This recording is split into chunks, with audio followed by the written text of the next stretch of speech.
Deixa eu compartilhar aqui com o pessoal, tá? Ok, também estou fazendo isso agora mesmo. Pessoal, estamos ao vivo aqui na página Recanto Cabana em mais uma edição do programa Reflexões, que tem aquela finalidade básica de refletir a nossa sociedade sobre temas importantes e pertinentes. Hoje, mais uma vez, tenho a grata satisfação, é até redundante, né? Toda satisfação é grata, enfim, de estar recebendo aqui o meu amigo e filósofo, Lucas Pacheco, a qual vai nos conduzir num bate-papo hiper interessante, que se trata do conceito e da filosofia do sociólogo, filósofo Jean Baudrillard e o seu conceito de hiperrealidade, simulacros e simulações, e como essa teoria da filosofia, como esse pensamento filosófico pode ser aplicado na história, né? Eu, enquanto pesquisador do campo histórico, às vezes faço esse link, né? Como pegar o conceito da filosofia e enxergar, né? Tentar interpretar a história através de uma lente filosófica. E, na minha percepção, tem tudo a ver. Eu acho que é um instrumental, Lucas, bastante importante enxergarmos, principalmente o campo político, nesta pós-modernidade, através da lente do pensamento do filósofo Baudrillard e também esse mundo digital. Então, é essa satisfação, mais uma vez, de estar recebendo você aqui. Tenho absoluta certeza que você vai nos conduzir nesse labirinto, né? Nessa reflexão. E antes de começarmos, gostaríamos de conhecer vocês. Para quem não conhece você se apresentasse, suas considerações iniciais. Bom, obrigado pelo convite, Silvio. Mais uma vez estou aqui contigo. Eu acho que logo no começo, né, do quadro das entrevistas, eu acho que no começo chamava entrevistas, agora é reflexões. Eu Não, fiz. o entrevistas ocorre na quinta. As Ah, são dois quadros sextas a é cada. o. É, entendeu? Tá aumentando, hein? Já tem um É, podcast. é. Eu lembro que naquele momento a gente tratou da importância da filosofia, da atitude filosófica, algo bem geral. E aquela discussão ela me deixou com muita pulga atrás da orelha, porque eu percebi que eu não havia refletido muito sobre muita coisa. E uma delas era essa questão da rede social. E aí, quando surgiu esse convite para falar sobre simulacros e simulação do Baudrillard, eu fiquei. Essa é uma ótima oportunidade para poder refletir sobre aquilo que me foi me perguntado. E naquele momento eu não tinha uma ideia, uma ideia formada sobre aquilo, ou pelo menos tinha ideias muito espaçadas, não tinha algo necessariamente concreto a dizer. E aí, quando surgiu esse convite, eu pensei, bom, com o Baudrillard vai ser extremamente interessante, porque ele oferece um sistema completinho, fechadinho, para que a gente possa trabalhar sobre isso.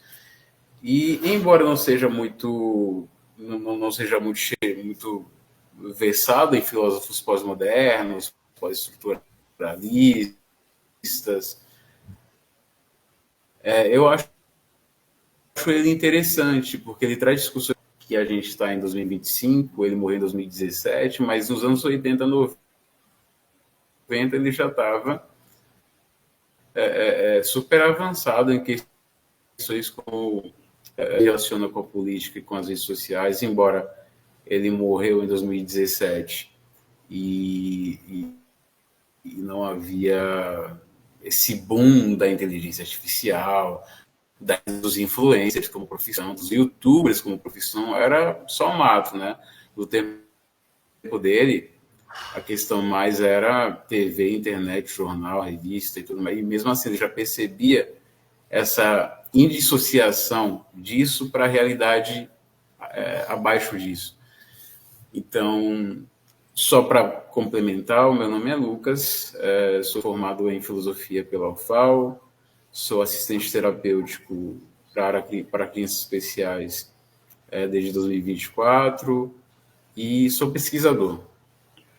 Então, qualquer tipo de assunto relacionado à filosofia política é do meu interesse. E, mais uma vez, só reforçando, só trazendo de volta a ideia, quem me trouxe para isso foi o próprio Silvio. Silvio não pôde continuar comigo em 2012 por conta de problema de saúde, mas assim, foi o professor que eu olhei e disse, cara, eu quero ser assim. Eu me interesso muito em ser assim. O Silvio tinha um estilo de olhar para cada aluno e falar, olha, você tem cara de que faz isso, você tem cara de que ouve não sei o que. E eu tinha uns bonés estranhos, e eu lembro até hoje, o Silvio olhava para mim e falava, você tem cara que ouve. E até hoje eu lembro disso. Eu lembro que eu sempre conseguia cativar até os alunos mais desinteressados. Então, assim, meu exemplo de professorado, de pesquisa, de leitura, vai ser sempre o Silvio, o inicial, no caso, né, em Colônia, algo muito difícil de acontecer, mas é isso, uma pequena apresentação minha para que a gente possa seguir em diante na apresentação. Ok, Lucas, muito bem. Eu li o livro, na verdade reli, né? Agora, obviamente, nessa segunda leitura foi muito mais aprofundada. E confesso, Lucas, que de certa maneira eu fiquei triste após a leitura do livro, a releitura do livro, porque A filosofia é deprimente. isso é. Mas, enfim, nós estamos em uma simulação. Essa foi a grande questão que me apanhou nesses últimos 3 dias. Mais ainda, eu acho que talvez já tenha falado com você, em 2010, após um contato muito mais aprofundado com a leitura do Sartre, eu tive que dar uma parada, tive que me tratar, inclusive de forma com o auxílio da medicina, enfim. Obviamente que foi uma análise superficial, não tão quanto vocês, que são filósofos, obtêm na academia. Mas, enfim, eu tive essa sensação após a leitura do Baudrillard, porque realmente estamos em uma simulação, a sociedade é um simulacro.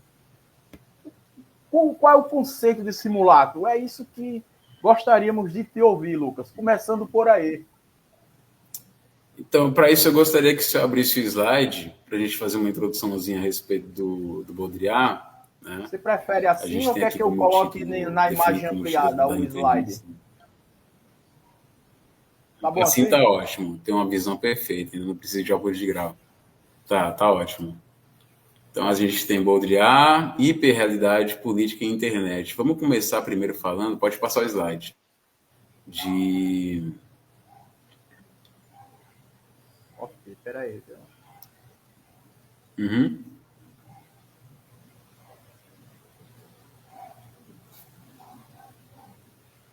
Isso aí.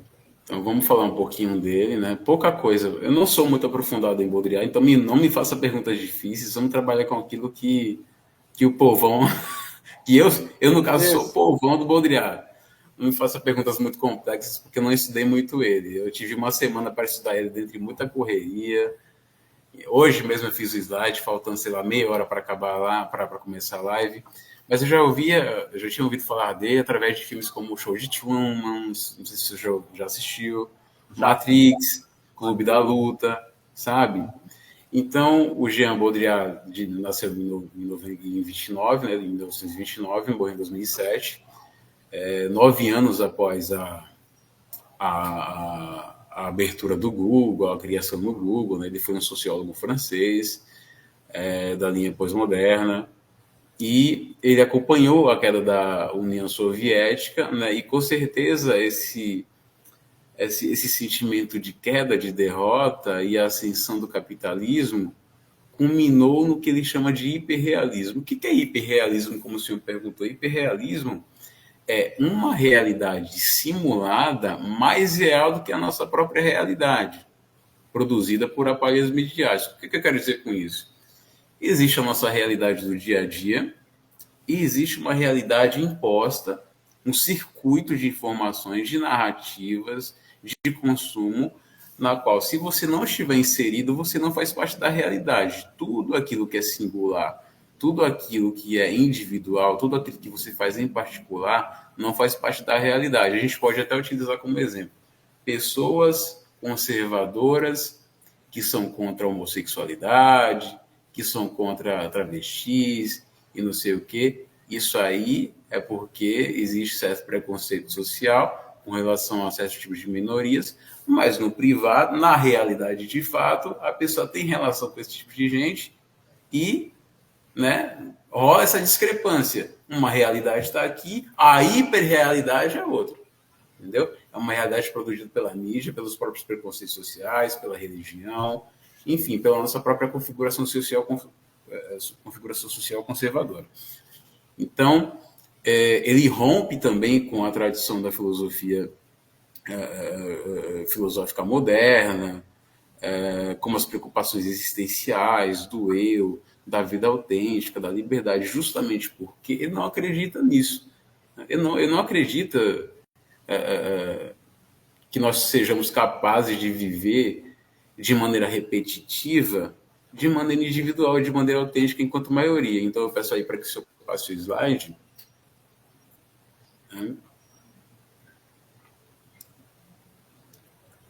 Né? Então, mais uma vez, retornando ao conceito de hiperrealidade, é um termo barra conceito introduzido pelo sociólogo francês Jean Baudrillard. Em resumo, esse conceito descreve uma condição onde o que é real e o que é simulado se torna cada vez mais indissociável. A mídia é o principal condutor, né, da hiperrealidade, então é ela que transforma o que ela vincula, o que ela produz, o que ela dissemina em realidade e torna a própria realidade singular em algo secundário, em algo quase inexistente. Pode passar o slide. Aqui a gente tem um filme chamado Clube da Luta, é muito interessante o filme, onde o personagem principal ele vive tentando preencher o vazio dele e seguir a vida dele conforme a mídia impõe. Então ele consome muitas revistas, ele consome muita revista de móveis, então ele sempre pensa em comprar o móvel da moda, a tecnologia mais avançada do momento, e mesmo assim ele se sente absurdamente vazio, até que ele perde tudo. E agora, qual é a realidade dele? Ele perdeu a hiperrealidade dele, porque ele não está mais vinculado a esse circuito. A hiperrealidade é a vinculação, é o plug com esse circuito, produzido pela mídia. Pelas mídias, no caso. A gente às vezes fala mídia, pensa que é só TV. Não, pelas mídias, que são bombardeadas a todo momento pra gente. Antes você acordava, você lia o jornal, você comia o seu cereal, isso falando do modelo americano. Você comia o seu cereal, você lia o seu jornal e pronto. Hoje você é bombardeado de informação a cada segundo e você não consegue processar nenhuma. Mas, de qualquer forma, você está inscrito naquela realidade, porque aquela realidade é o circuito onde acontece essa hiperrealidade. Sua vida particular não faz parte disso. A hiperrealidade é esse circuito midiático de consumo, de narrativas e de estilo de vida. E de sempre procurar o que há de mais avançado, ou de mais popular, ou de mais repetitivo. Né? Então, a individualidade, para Baudrillard, é uma ilusão, né? As pessoas são unidades que refletem o que está acontecendo na mídia, consumindo cada vez mais aquilo que é veiculado. Algo só é real, ou só é hiperreal, se for amplamente propagado e repetido massivamente pelas pessoas. Tudo aquilo que ocorre fora disso é irrelevante, periférico, singular. Não podendo ser repetido, não é hiperreal. Tudo aquilo que pode ser repetido, viralizado, envolvente, mainstream, é o que chamamos de singular, de particular, de subjetivo. Então, pegando até o exemplo da música.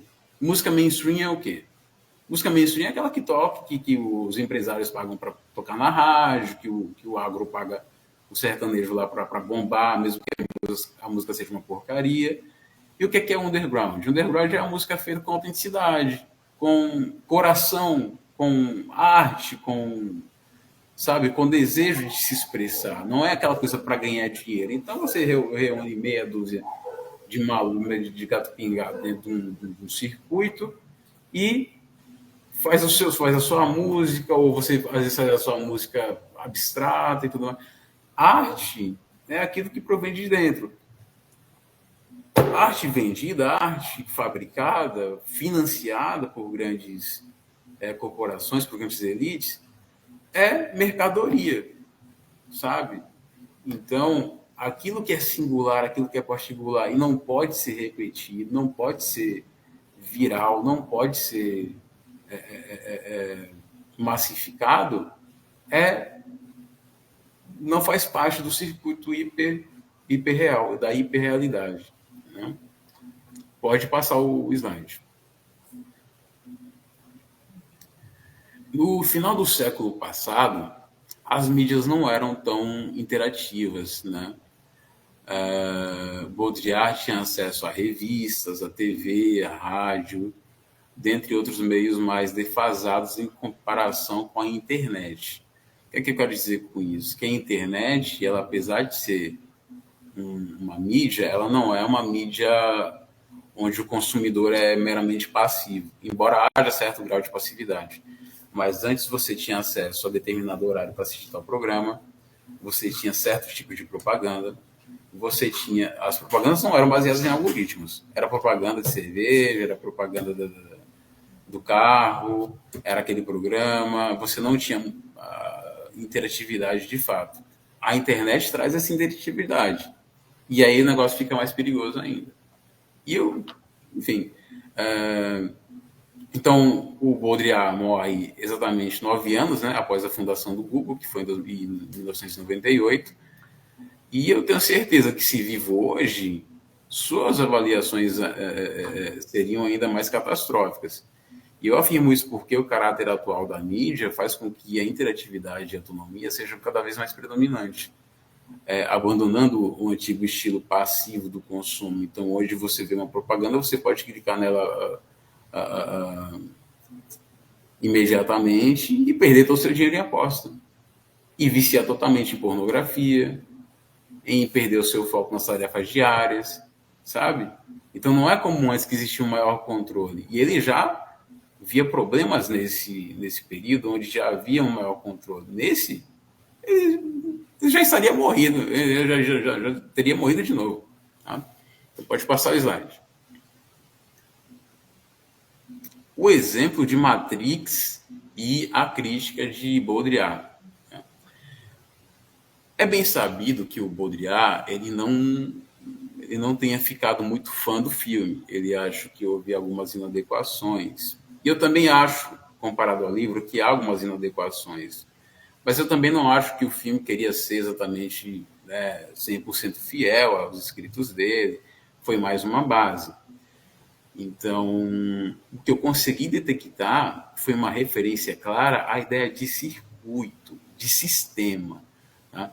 Enquanto plugados na Matrix, o Neo, a Trinity, o Morfeu e os outros personagens, eles estão ligados a uma realidade fabricada, certo?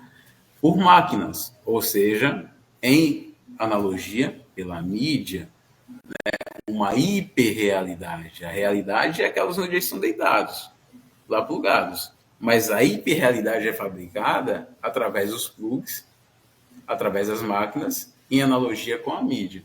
Né?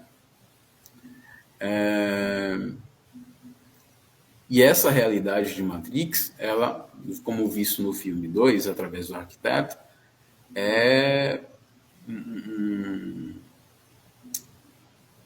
ela já foi modificada 5, 6 vezes. Por quê? Porque primeiro existe uma versão inicial da Matrix onde tudo era perfeito, não quiseram, fizeram uma segunda, não quiseram, até que eles adaptaram o cérebro humano, adaptaram a Matrix para se adequar ao cérebro humano para que os humanos não estranhassem. E assim eles vivem. Então, a Matrix simplesmente embutiu um maior sofrimento para que eles não estranhassem tanta alegria. Ou seja, o próprio arquiteto da Matrix pensou: vocês não são acostumados à felicidade, sabe?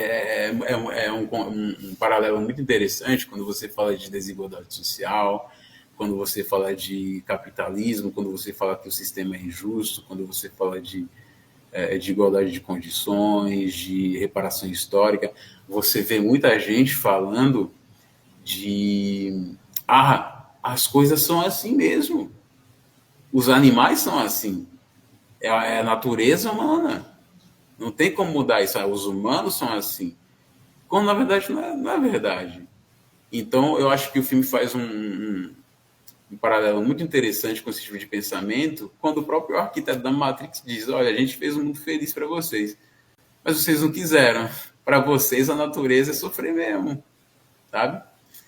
Então, na imagem a gente vê a Trinity, o Neo, plugados na Matrix, mas a Matrix é uma realidade simulada, né? Como diria Baudrillard, é uma realidade, é uma hiperrealidade fabricada para manter os humanos inertes em sua realidade, em sua realidade verdadeira, que é Zion, que é o mundo destruído pelas máquinas. Né? Então pode passar o slide.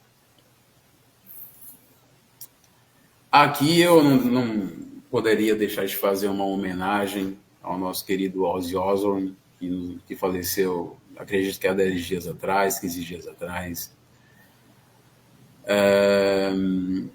Ele tem uma música que eu gosto muito, que ele lançou em 2013 com o Black Sabbath, chamada God's Dead.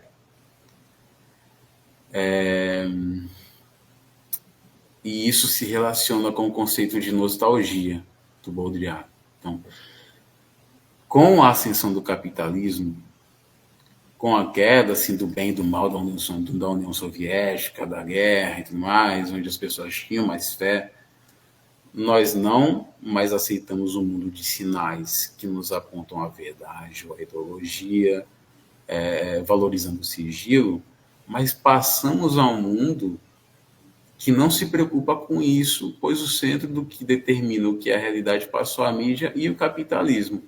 Então, não há Deus. Se existe Deus, é um Deus capitalista, né? Como a gente vê na 90% das igrejas neopentecostais. Deus é aquele cara que existe lá para te dar dinheiro, se você dá alguma coisa para ele. Não existe juízo final, porque eles também não acreditam nisso. Eles, na verdade, querem viver o céu aqui na terra mesmo, com os frutos de riqueza, de carro bom, de, enfim, prosperidade material. Então, não existe mais um norte indubitável com essa ascensão do capitalismo, né, ao qual deveríamos seguir. A nostalgia é nada mais do que uma tentativa de retornar a esse cenário de certeza, de verdade e de autenticidade. Ou seja, é um resquício, é uma tentativa quase que inútil, porque a realidade que buscamos, a autenticidade que buscamos, a verdade que buscamos, ela foi perdida com a ascensão do capitalismo com o domínio da mídia. Né? Então, essa música do Black Sabbath, onde ele reflete sobre várias coisas, sobre vários problemas, e aí a música, na verdade, é uma pergunta, não é dizendo Deus está morto. Aqui na imagem tem um print do clipe deles, né? Uma música muito interessante. Que eu acho que reflete muito o conceito do Baudrillard, porque eu acho que quem escreveu pensando: olha que tanta coisa ruim, olha onde a gente veio chegar. Deus está morto? Deus está morto? E o título da música é esse. E mostra um sujeito sozinho caminhando pela cidade, uma turbulência de acontecimentos, e ele entra em completo choque, dúvida, surto, sabe? Então eu acho que isso se relaciona com o conceito de nostalgia do Baudrillard, dessa busca pela verdade, pela autenticidade, pela certeza, que é cada vez mais escassa e que cada vez mais depende de um domínio, de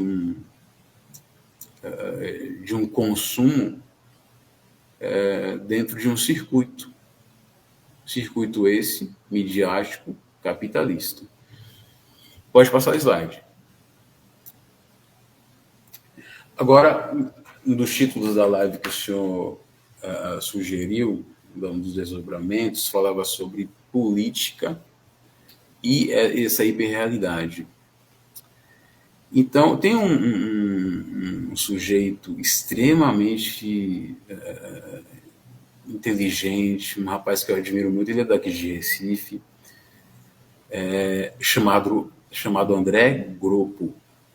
Eu recomendo o canal dele, assim como eu recomendo que você se hidrate, assim, é vital a vida, o canal desse rapaz. Ele fez um vídeo de 14 minutos explicando como o prefeito João Campos, que obteve mais de 80%, acho que quase 90% de aprovação aqui em Recife, mesmo a cidade estando debaixo de problemas. A cidade alaga todos os anos nós temos problemas com a defesa civil, todos os anos a gente tem problema com políticas de assistência social, todos os anos os problemas não diminuem, são promessas de campanha deles diminuírem, mas por que mesmo ele não cumprindo essas promessas de campanha, ele continua com esse alto índice de aprovação? A resposta é muito simples. Antes ele não tinha uma empresa de publicidade. Entendeu? Antes ele dependia dele mesmo. Ele tinha 25% de aprovação. 25% de aprovação. E o que é que ele fez? Ele consertou os problemas da cidade? Não. Ele contratou uma empresa de publicidade boa. E aí, com essa empresa de publicidade, aí tem foto em obra, de pracinha velha. Aí tem realidade. Tem foto em não sei o quê. Publicidade é o quê, professor? Publicidade é mídia. É a realidade produzida pela mídia. A realidade não é mais aquilo que ele cumpre ou deixa de cumprir, que ele promete ou deixa de prometer, que ele resolve ou deixa de resolver. O que é a realidade é o que a publicidade no perfil dele faz. E eu conheço gente da publicidade de Recife, conheço gente influente da Ampla, que trabalha diretamente com a prefeitura, e o que rola? Gente da Globo, e assim, depois que essa empresa de publicidade assumiu o perfil do cara, olha aí o resultado, professor. A cidade continua com problemas diversos, é mais ou menos uma Maceió melhorada. Maceió até o Farol é uma porcaria, depois do Farol passa a ser instagramável, é Marco dos Corais, é uma cadeira gigante inútil, é uma rodagem gigante inútil para turista. Mas e para ir para os moradores? Enquanto morador negro, enquanto morador pobre está lá todo dia, até debaixo de chuva, oferecendo guarda-sol por 30 conto, ganhando uma miséria, o turista está lá, feliz da vida, achando que a cidade é maravilhosa. Por quê?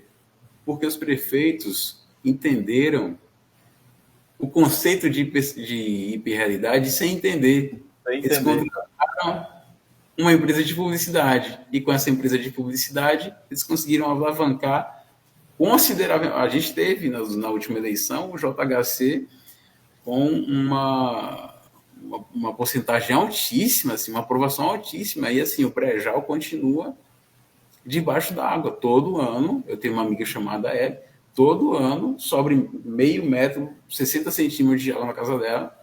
O mercado da produção é uma nojeira, sabe?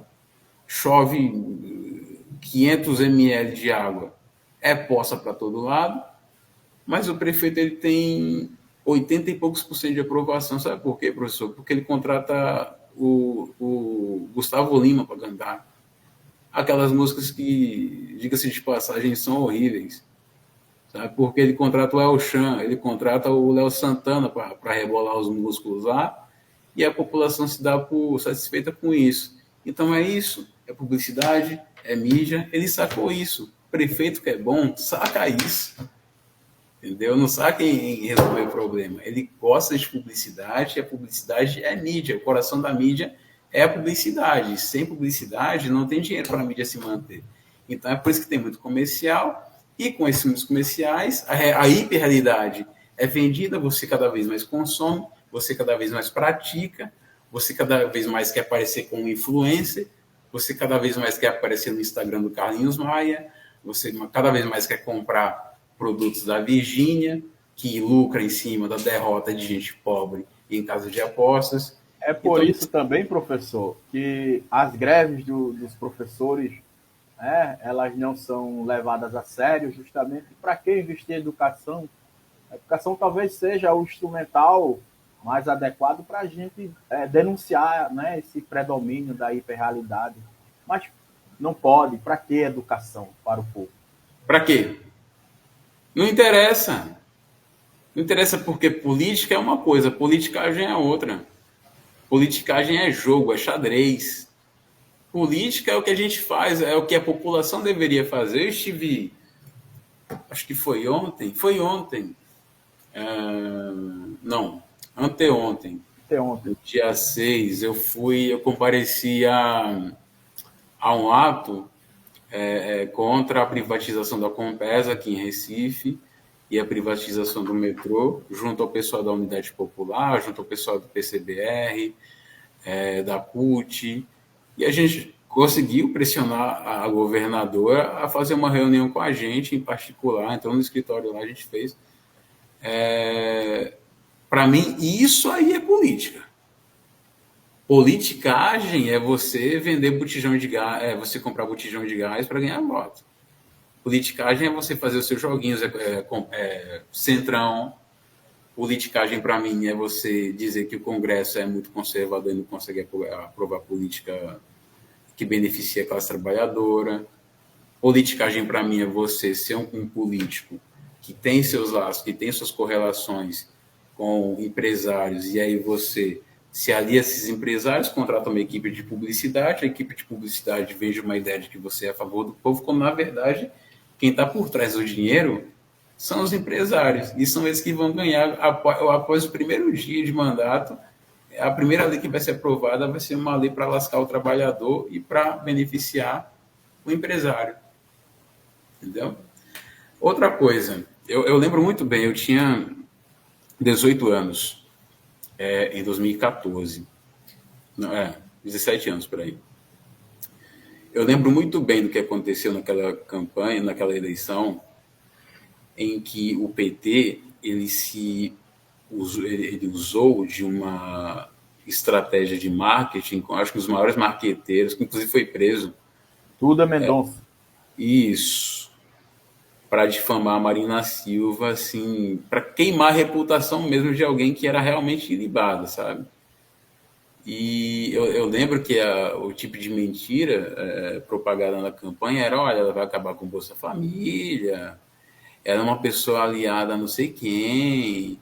Enquanto isso, o PT estava, com a cabeça, com os pés, com tudo enfiado em esquema de corrupção e querendo atacar uma senhorinha da Assembleia de Deus, que nasceu nos Seringueiros e queria ser presidente do Brasil. Eu lembro muito bem disso. Por que o PT ganhou? Não foi Duda Mendonça, professor. Duda Mendonça foi de um mensalão. Ele foi o grande marqueteiro lá ali naquele. Mas Sim. Não foi ele, não. 2014.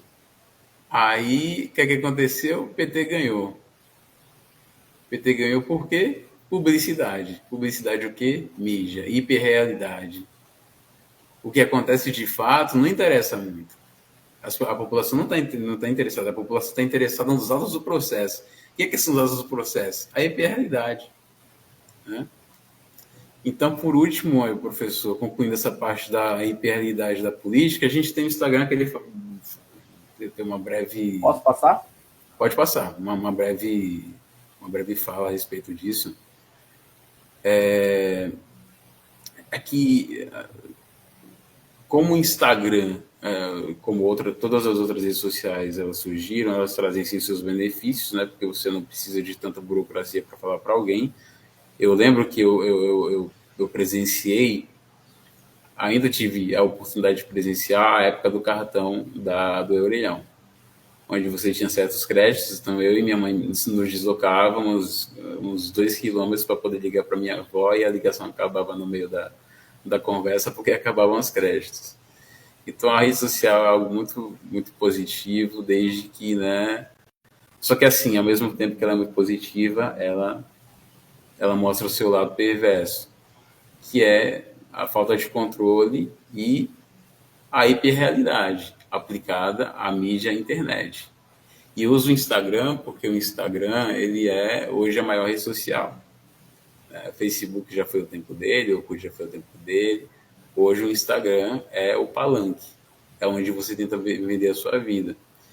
Então a gente vive num país onde a desigualdade social ela é gigantesca, gigantesca. Quando você pega o PIB, você diz, nossa, o nosso PIB tá bom. Não, não tá bom.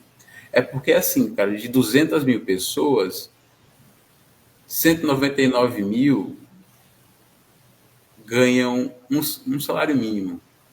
E a outra, ela ganha 200 bilhões por mês. E aí você multiplica, divide para todo mundo e acha que todo mundo está ganhando 50 milhões de reais. E não está. PIB é um cálculo muito desonesto. Então, assim, a gente viu uma desigualdade social muito grande. O Instagram é aquela rede onde você tenta se vender, sabe? Onde você tentar vender, que você vendeu na vida, você tenta afastar a sensação de fracasso, né? E aí surgem muitas comparações, né? Você vive constantemente cobrado por performance, porque são muitas publicações por dia. Então, numa publicação você tem leia não sei quantos livros, em outra publicação você tem malhe não sei quantas horas, em outra publicação você tem estude não sei quantas horas, em outra publicação você tem faça essa maquiagem e arrase não sei o quê.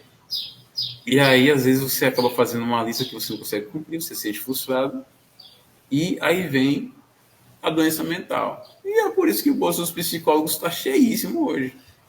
Sabe? Eu tenho feito terapia, tem me ajudado bastante. Eu nunca tive essa coisa de querer aparentar ser algo que eu não sou. O que eu posso aparentar, eu aparento. O que eu não posso aparentar, eu estou muito tranquilo com relação a isso. Então, a terapia vai de vento em popa.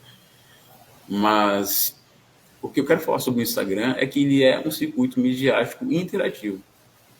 Ele tem propaganda. Ele tem uma hiperrealidade. Por quê? Porque a vida lá é editada. A vida lá é escolhida a dedo nos momentos felizes. Não é escolhida a dedo no momento que você quebrou o braço, que você ficou sem dinheiro para pagar o botijão de gás, que você ficou sem dinheiro para pagar a pensão. Não. Lá você pode ser um pai que não paga pensão há 3 meses, mas você pega a sua filhinha, tira a foto e diz que é um ótimo pai. E aí? Hiperrealidade. A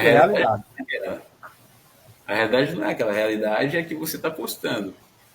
Então eu sou muito desiludido com relação ao Instagram. Eu gosto de acompanhar muitas pessoas que eu acompanho. Eu realmente admiro a Letícia, o senhor, a minha namorada. São pessoas incríveis, eu gosto de acompanhar. Mas me iludir com influencer. Ai, leia as histórias. Isso aí me dá um enjoo.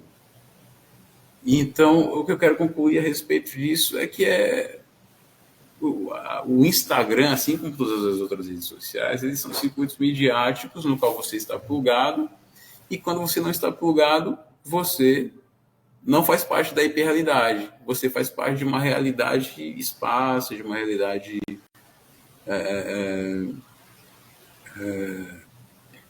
muito singular, pouco percebida, nada repetida, nada viralizável, sabe? Então, com isso, às vezes você, por exemplo, você fica sem internet. Antigamente era ficar sem luz, né? A gente não se sentia vivo sem luz, por quê? Porque tinha TV. Hoje não é isso. A gente fica sem internet, tem luz em casa, tem TV, mas a gente não se sente colado, não se sente plugado, a gente não se sente na realidade. A gente sente que a gente está fora dela. Por quê? Porque a internet ele é o plug do Matrix. Isso. Entendeu? Então, com isso que eu queria concluir, professor, a minha breve e simples análise a respeito de hiperrealidade do Baudrillard. Muito bem, Lucas. Algumas questões aqui, a partir do que você falou, dos pontos abordados por você. Quando a gente tem contato com o livro, né, simulacros e simulações, a gente percebe claramente, e eu já trazendo para o campo da ciência da história, né? O autor ele vai dizer que o simulacro ele acompanha o desenvolvimento, a evolução, na verdade, do capitalismo. E ele, no segundo ou terceiro capítulo, se não me engano, ele vai estipular algumas ordens acerca dos simulacros, né? Na primeira ordem, ele vai dizer que o simulacro ele vai refletir ainda a realidade, né? A representação ainda é uma imitação fiel de algo que existe. Na segunda ordem, os simulacros eles já estão justamente acompanhando, né, a evolução do capitalismo. Eles se produzem de forma massiva. Aí a cópia já vai se distanciando do original até desaparecer. Desaparece por completo na hiperrealidade, né, tão bem abordada por você, que, segundo o autor, é a época na qual estamos vivendo, né, e você também já mencionou isso. É a época do modelo, do puro código, da dominação do algoritmo, né, da pura simulação, onde não, ou seja, a simulação não é uma imitação da realidade, ela substitui a própria realidade. Então, lá em algum capítulo do livro, eu não lembro qual, ele vai dizer que a simulação ela é pior do que a dissimulação. A simulação é você dizer algo que não tem, e a simulação é você produzir o efeito de algo inexistente, que é muito pior, ele vai dizer isso. Então, isso para quando a gente vai para o campo da política, a gente percebe que nessa realidade dominada por códigos, discursos, narrativas, até o Foucault trabalha isso, percebe que há essa dominância e a mídia é esse instrumental para imbecilizar, infelizmente, a grande maioria desprovida de educação, de reflexão, tudo isso. Então, como a gente consegue, faz assim, as estratégias, Lucas, de enfrentamento dessas circunstâncias? Porque lá no filme Matrix, embora Baudrillard tenha criticado assim inicialmente, mas no filme o Neo, no terceiro filme, né, da Matrix, ele vai na fonte. Onde está a fonte dessa simulação? Como enfrentar essa realidade? Essa hiperrealidade, ou seja, essa simulação de realidade, Lucas? Bom, professor, eu acho que demanda um pouco não só de tempo, mas de uma combinação de fatores que eu acho muito difícil de acontecer. Porque, veja, no filme Matrix, quem que se dispõe aí lá ao Deus Ex Machina? Só o Neo. Aqui a gente pode ter... Tem uma pergunta aqui do Hernandes. É possível desmontar um simulacro político usando as próprias redes sociais? Se relaciona também com a sua própria pergunta, porque eu acho extremamente difícil. É extremamente difícil, por quê? Porque no filme Matrix só vai o Neo. Porque no show de Truman, o único assistido é o Truman. Todo mundo está gostando daqui, todo mundo acha aquilo um baita entretenimento, todo mundo acha que, trazendo para a nossa realidade, que o capitalismo é o sistema menos pior. Qual que é o Deus Ex Machina da nossa realidade? É o capitalismo. E para destruir ele, é uma combinação de fatores assim, extremamente... É como se fosse um cometa Halley, sabe? A gente teve oportunidade com a União Soviética, ela foi dissolvida por questões várias, mas não significa a vitória do capitalismo, sabe? A questão é, a gente não consegue conscientizar as pessoas de não jogar lixo na rua, professor.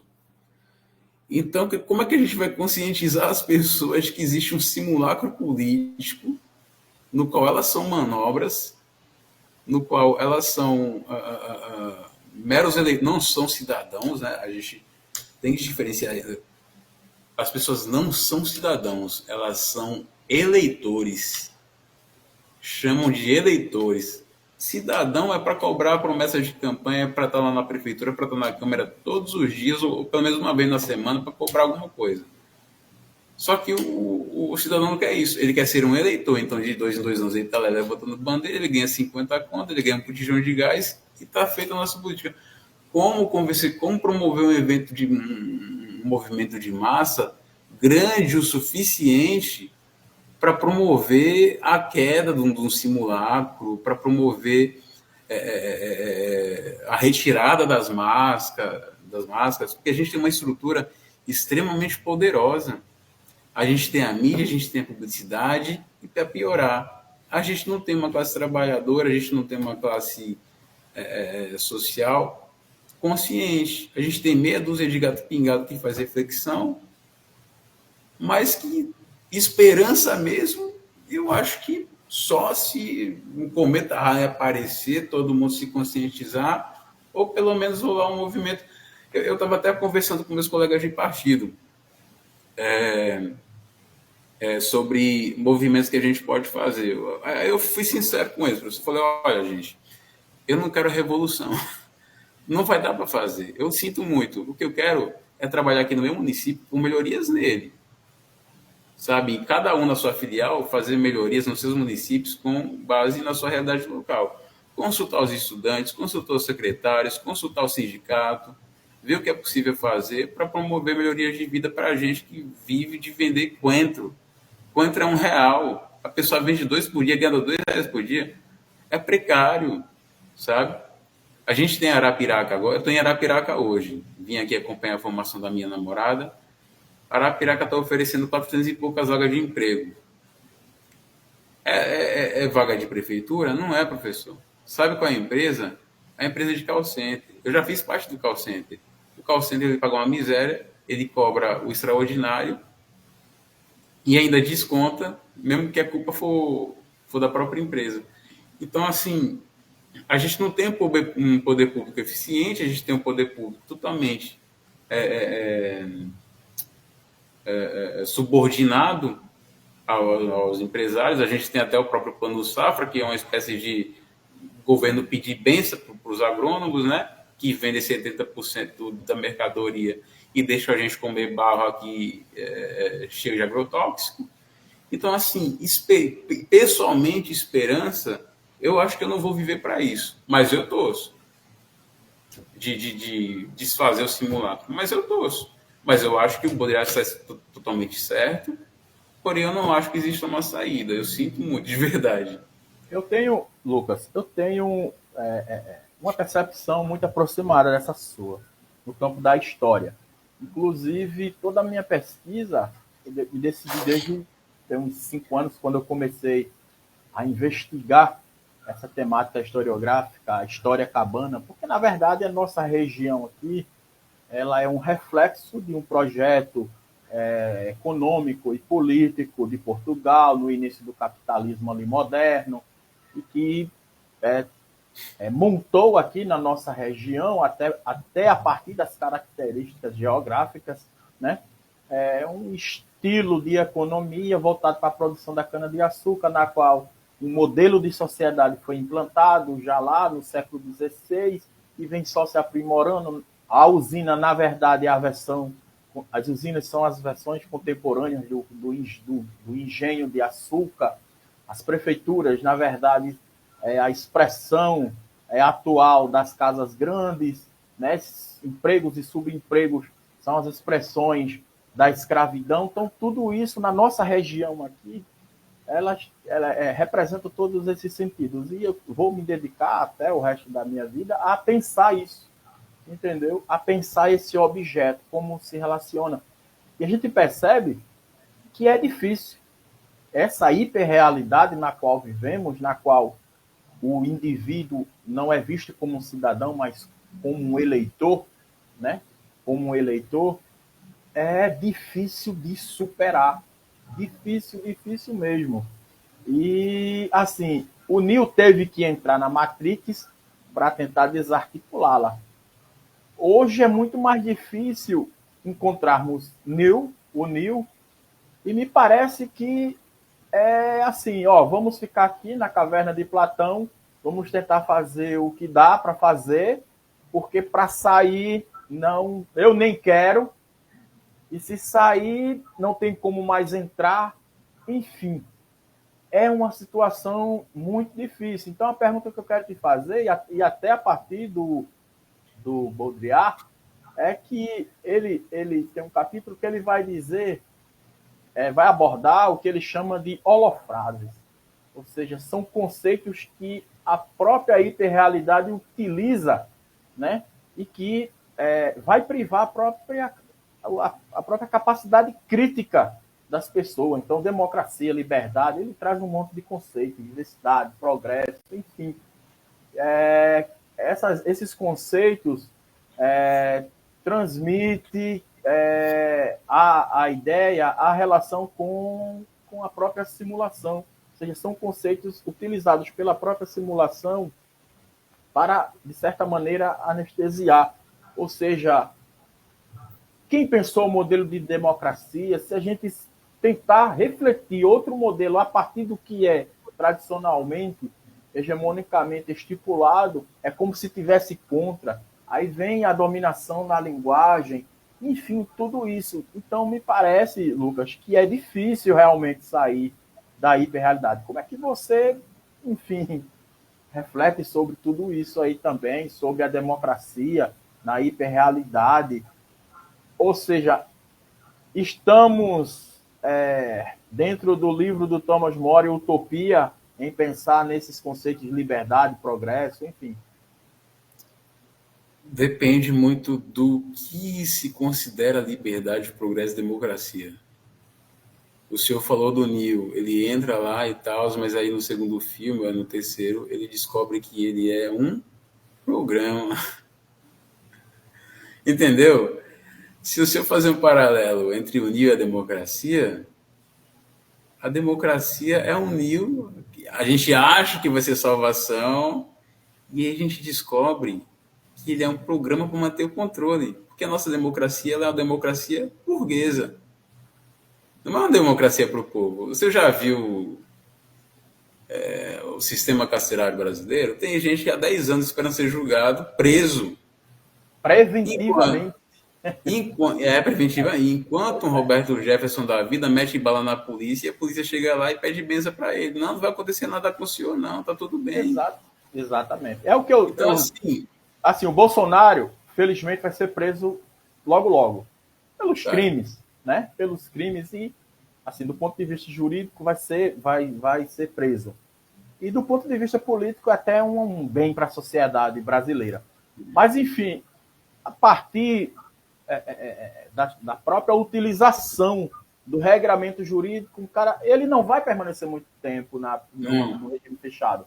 Ele vai ser igual um colo, prisão domiciliar com a tornozeleira de frente para o mar, comendo comida, enfim, usufruindo, melhor né, que a das gente, benesses, né? E aquela população negra, tem o Nilo Batista, que é um grande teórico do brasileiro do direito penal, ele aborda isso, ele é bastante crítico. Para ele, é um sistema falido, não era nem para existir o direito penal. Mas, enfim, a população carcerária é hegemonicamente negra, pobre, periférica. Então, a própria burguesia vai selecionar isso. Então, é uma realidade angustiante, Lucas. Então, continuando a respeito também do significado dos termos, por exemplo, a esquerda em 2022 ela fez uma frente ampla, né? Ampla até demais. Acho que pela amplitude até o Hitler poderia fazer poderia fazer parte da esquerda de 2022. e o discurso foi a defesa da democracia. Agora, se eu vejo a diferença da esquerda ou do PT de 2023, do PT2 para o PT3 agora em 2022, é totalmente diferente, é totalmente liberal, com o adendo de que tem uma defesa da democracia, só que é uma democracia burguesa, não é uma democracia popular. A polícia continua batendo todo mundo. Quer dizer, todo mundo não. Em Zona Nobre, é o próprio morador do condomínio que fala: quem é você para chegar aqui? Quando é periferia, o cara está dançando São João e toma um tiro na cabeça. Então, assim, onde está a democracia nisso? Que democracia é essa que o governo defendeu em 2022 está defendendo agora? Nenhuma. Democracia burguesa é uma democracia que só serve para quem é rico. Para pobre, a gente continua na ditadura. Então, esse conceito que o Baudrillard cria da própria hiperrealidade, de se apropriar dos termos e fazer com que a gente ache que está vivendo alguma coisa, mas não está, se aplica agora no Brasil mesmo. Sabe? A gente não está vivendo uma democracia. Jamais esteve. É uma democracia de papel. Mas, enquanto isso, o exército está aí, querendo tomar o poder a qualquer momento, se acham donos do Brasil, a polícia militar é uma agência de tortura, sabe? De perseguição a negro, a pobre. Eu já fui abordado nu em casa, sabe? Já arrombaram a porta da minha casa, já meteram coronhada na minha cabeça. Eu nunca fui usuário de droga, eu nunca fiz nada, não deixaram vestir uma calça. E foram esculhambando. E aí eu comecei a enfrentar os caras, depois começaram a pedir desculpa. Desculpa uma porra, professor. Não existe democracia. Sabe por que fizeram isso? Porque eu morava no Benedito Bentes. Não na Ponta Verde. Na Ponta Verde eles pedem favor para entrar na sua casa e ainda oferecem um chá, um bolo. Você está entendendo? Democracia não é isso. Agora, para o Baudrillard, hiperrealidade transformou a democracia em algo que deveria ser um valor universal para uma democracia burguesa. A democracia só para quem tem dinheiro. Para quem não tem, coronhada na cabeça. Exatamente. É complicada, a situação complicada. E assim, conceitualmente falando, quando nasce a democracia na Grécia Antiga, na qual só 10% da população. Então, exatamente. Conceitualmente é contraditório, mulheres, escravos, enfim, todo mundo fora, até Aristóteles, né? Platão, era tudo endinheirado, tinha gente servindo corredorrinha para eles. Exato. Aí a gente avança mais um pouco quando chega ali na formação dos Estados Unidos, os federalistas vão todo aprimorar a democracia, tem que ser diferente e tal, surge a teoria da representação. Ou seja, eu tenho um engasgo com essa teoria da representação, na qual, quando eu escuto, Lucas, um político dizer assim: estou aqui representando o povo. Primeiramente, quem é o povo? Não existe o povo.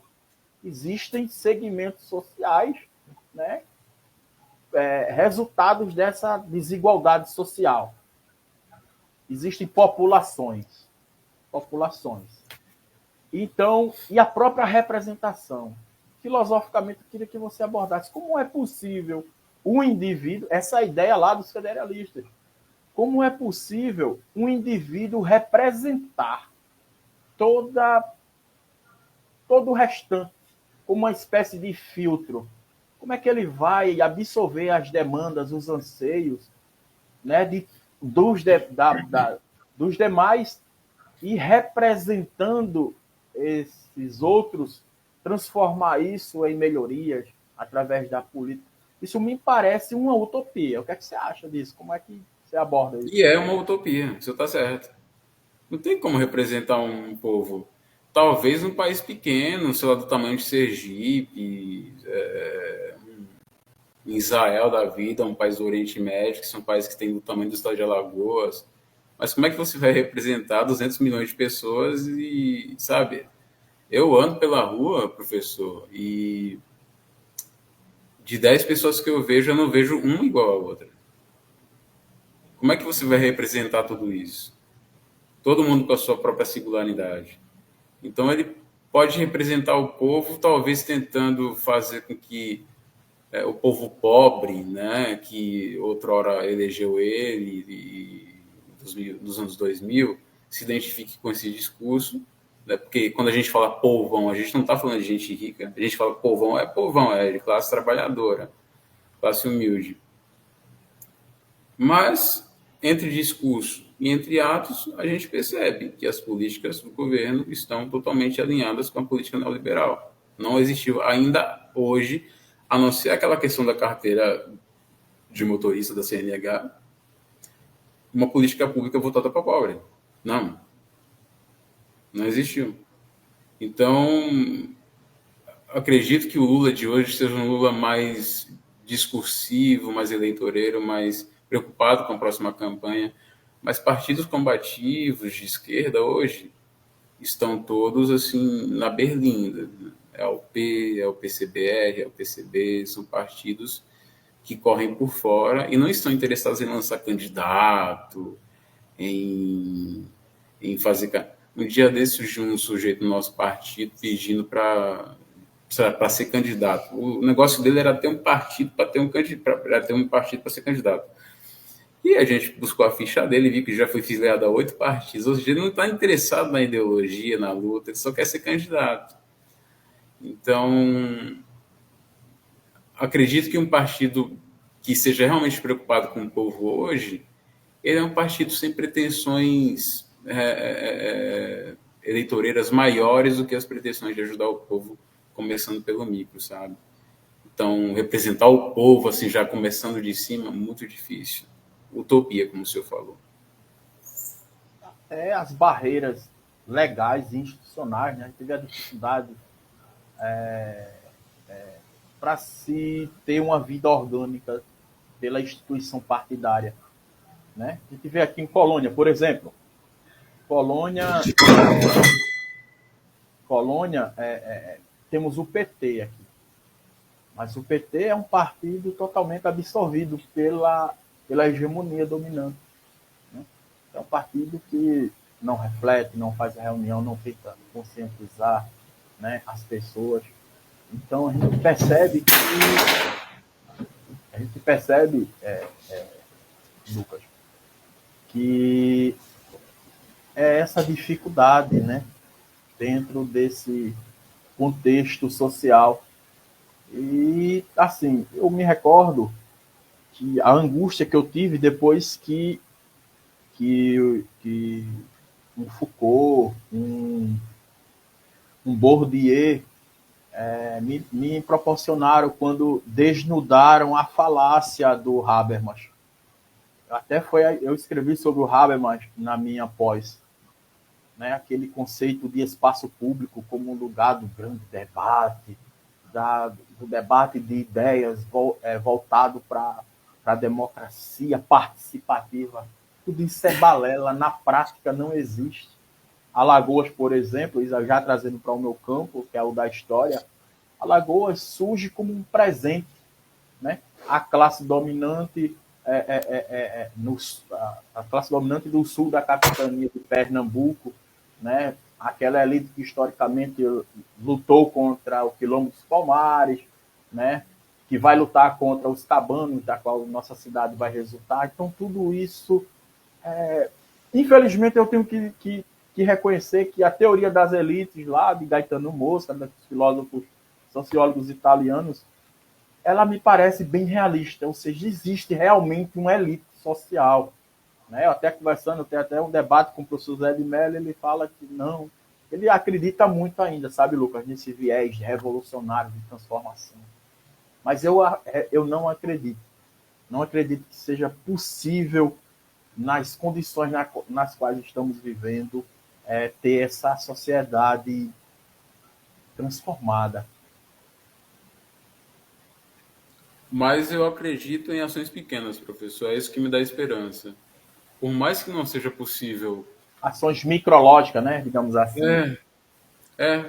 O senhor mesmo, na prefeitura, com seu grupo de pesquisa, com trabalhos pequenos, pessoas aqui, pessoas acolá. Isso a única coisa que está me dando esperança.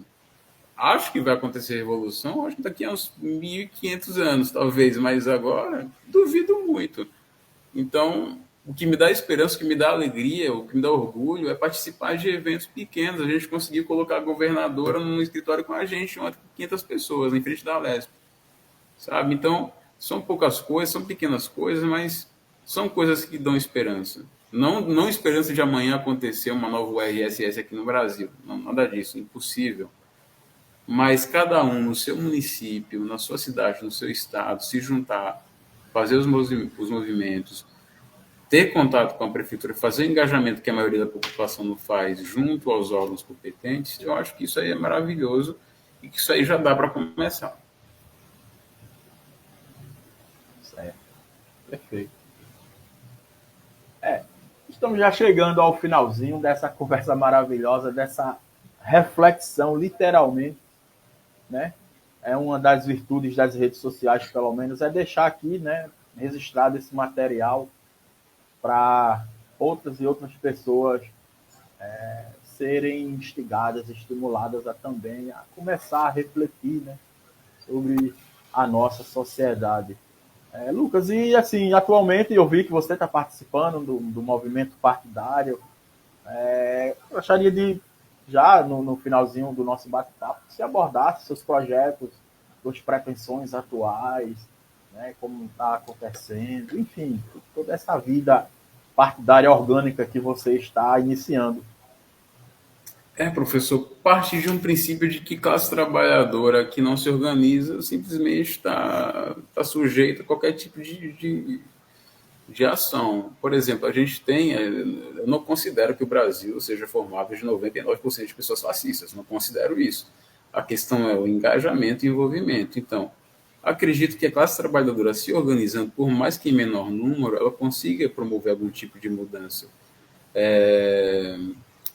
Tem um histórico de mudanças, a própria Constituição, sabe? A própria LDB, a gente só conseguiu, com o engajamento de pessoas organizadas, por mais que em menor número. Não precisa do Brasil todo se unir, fazer um plebiscito e votar. Não, a gente só precisa de pressão por um menor número de pessoas.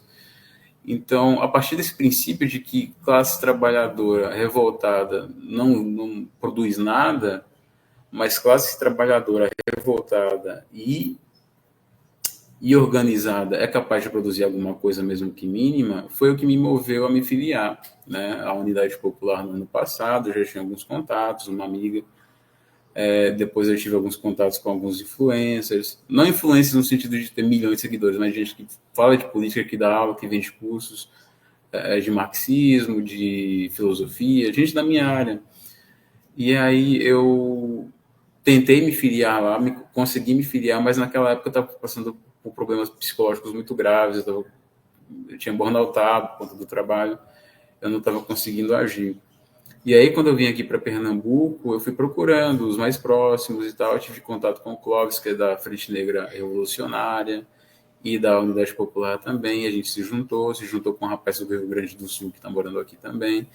E os nossos planos são de crescer mais, de convidar mais pessoas. Nosso intuito não é pseudo-intelectualidade, não é lançar candidato à torta e à direita. Nosso intuito é cobrar direitos que são nossos e que foram prometidos. Inclusive, quando a gente fez esse ato lá em Recife, o Jones Manuel esteve presente. O Jones Manuel é um cara que está crescendo bastante e tal. E ele falou, olha, quando eu estava do lado do Lula, lá em 2022, ele estava realmente do lado, ele tem a foto, tá do lado do Lula. O Lula falou que não ia privatizar o metrô de Recife. E agora ele está querendo privatizar, porque o governo federal tem que aprovar isso. E a Raquel Lira quer privatizar, o João Campos também, e só depende do Lula. E o Lula falou que não iria, e agora a gente está cobrando isso.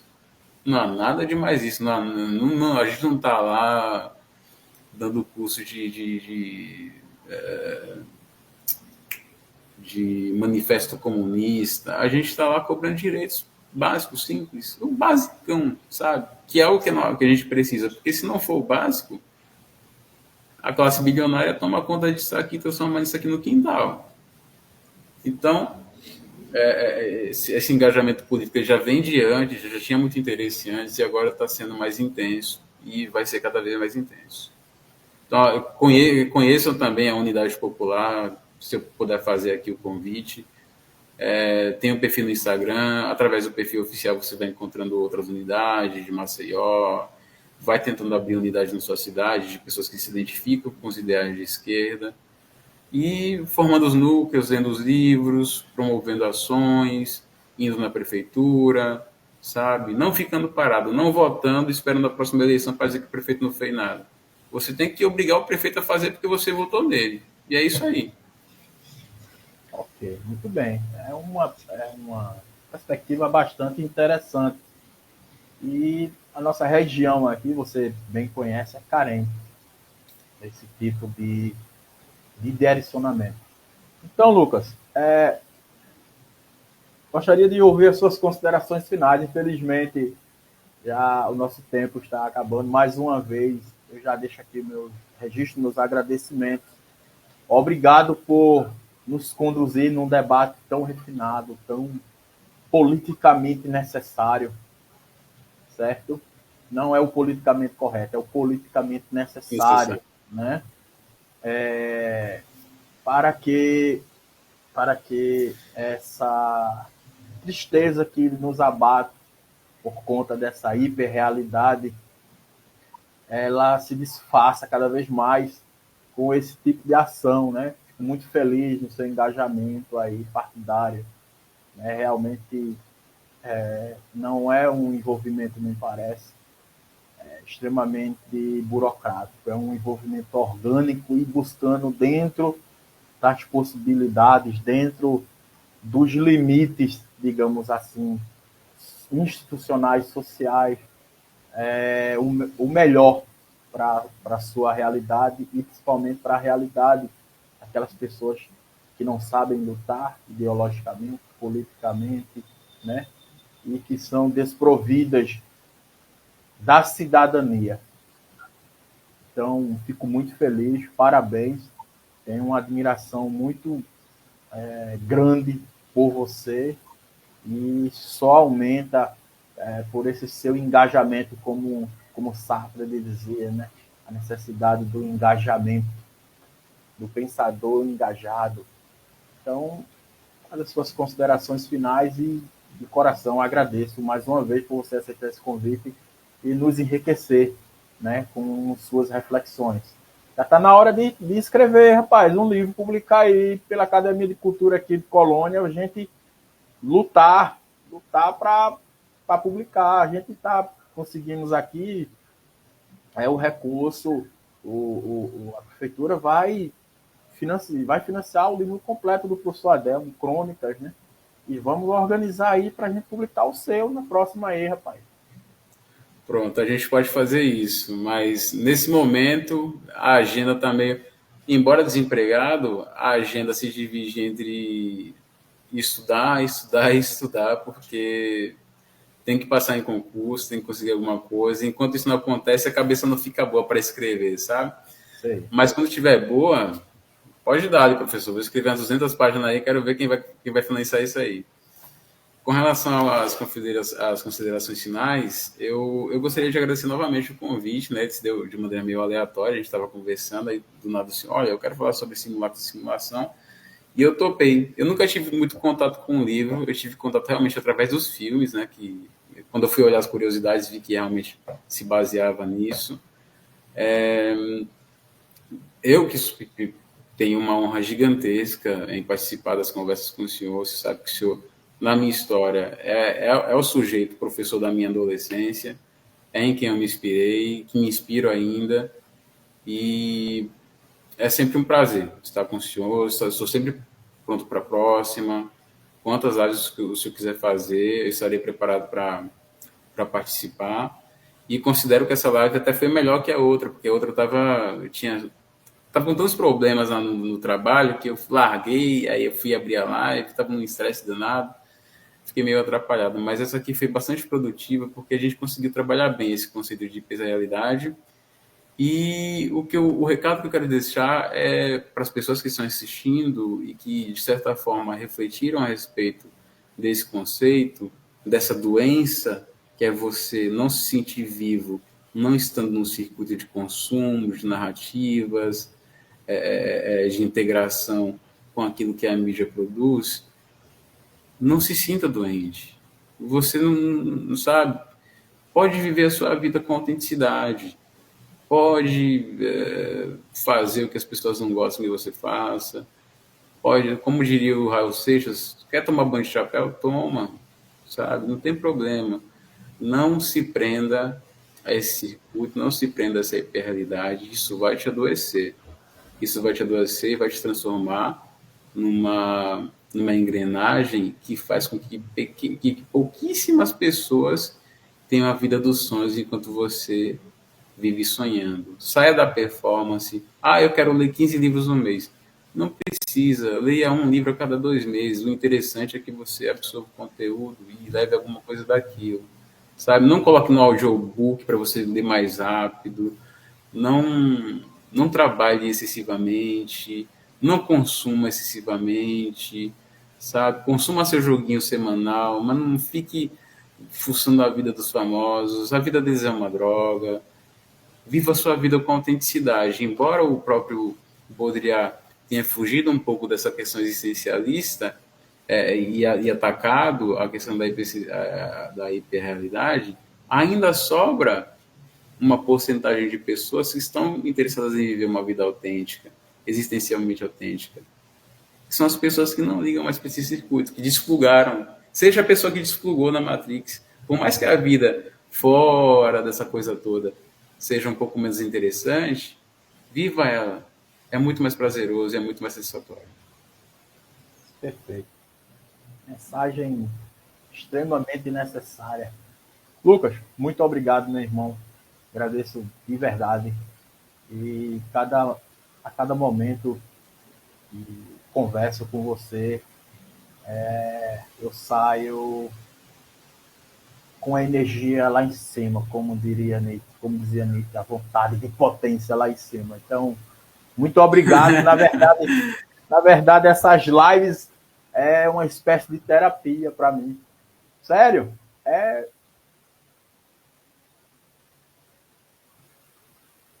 Oi, cadê o Lucas?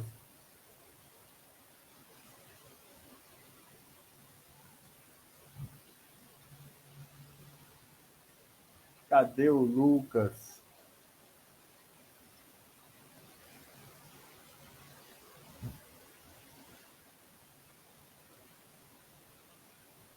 Volte aí, Lucas. Deixa eu mandar mensagem para ele aqui para mim finalizar.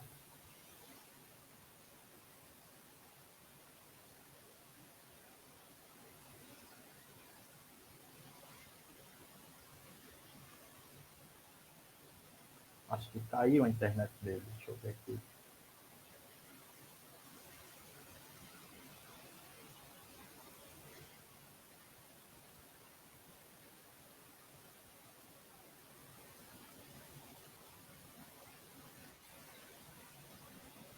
Opa, professor, foi mal, caiu. Nada, tranquilo. Mas, como eu estava dizendo, a vontade de potência, logo após essa interação com você, fica lá em cima. Se aparecesse um doido aqui e dissesse, vamos fazer a revolução, a gente iria fazer agora mesmo. Não sei daqui a 2 horas, mas enfim, muito obrigado, cara. Eu só aprendo. Eu só tenho uma dúvida, professor. Eu só tenho uma dúvida. O senhor vai com a força e eu vou com o martelo. Pronto.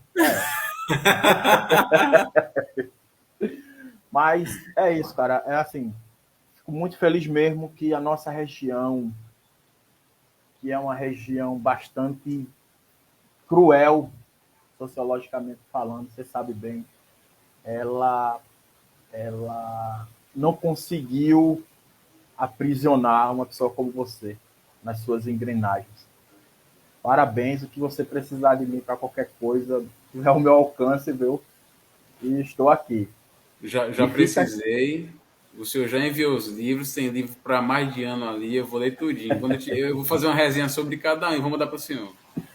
Eu tenho um projeto, próximo ano, começar a debater esses livros, sabe, na nossa geografia, mas sai lá na frente. Então, vai lendo ele para você me ajudar aí também, na sua opinião a sua reflexão filosófica sobre os temas do livro. São livros bons, viu? Dá Eu pra vi, abordar muita coisa. eu vi. Então, Muito Lucas, obrigado, viu, professor? Até a próxima. eu que agradeço.